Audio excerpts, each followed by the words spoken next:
আসসালামু আলাইকুম প্রিয় দর্শক। এখানে দেখতেছেন এগুলো হলো কালোজিরা। এখানে কালোজিরার চাষাবাদ করা হয়েছে। এই কালোজিরা আপনার বেশিরভাগ উত্তরবঙ্গে চাষাবাদ করা হয়। কালোজিরা অনেক রোগের উপকৃত। কালোজিরা আমরা অনেক সময় খেয়ে থাকি কিংবা কালোজিরা খাওয়ার পরে আমাদের অনেকগুলা রোগের জন্য উপকৃত হয়। এই কালোজিরা এখানে চাষাবাদ করা হয়েছে 10 কাঠা জমিনে। এই 10 কাঠা জমিনে চাষাবাদ করার পরে এখানে দেখতেছেন অনেকগুলা আগাছা উঠেছে। এই যে আগাছা যেমন জার জংলা এগুলা কিন্তু এখন এই পরিষ্কার করা হচ্ছে কিংবা জার জংলাগুলা উঠিয়ে দিলে কালোজিরা গাছটা ক্লিয়ার জায়গা পাবে কিংবা সে শক্তি পাবে, সে উঠে যাবে। এখানে কিন্তু এই যে দেখতেছেন অনেকে বাত্তার শাক বলে, বাত্তার শাকও এখানে প্রচুর পরিমাণে হয়েছে। আর এখানে দেখতেছেন এই যে অনেক মানুষে কিন্তু শাক তুলে নিচ্ছে খাওয়ার জন্যে।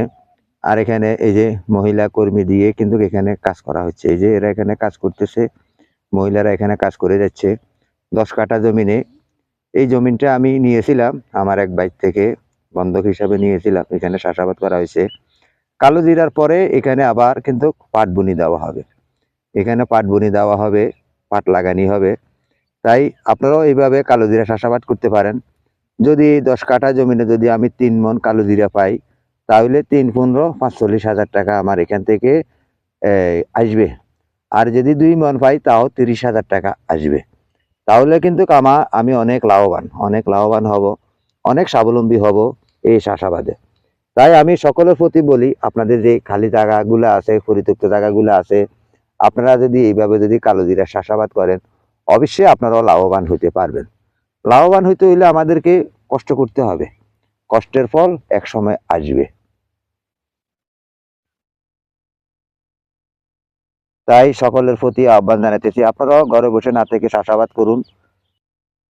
এই যে দেখতেছেন সব আগাছা এখানে, এই কালোজিরার পাশে কিন্তু বাত্তার শাক কিংবা জার জংলা উঠে এখানে পরিপূর্ণিত হয়ে গেছে। এগুলা যদি পরিষ্কার না করে তাহলে কিন্তু কালোজিরা এখানে এই বেড়ে উঠবে না কিংবা অন্য জার জংলা কিন্তু এখানের এগুলা খেয়ে ফেলবে।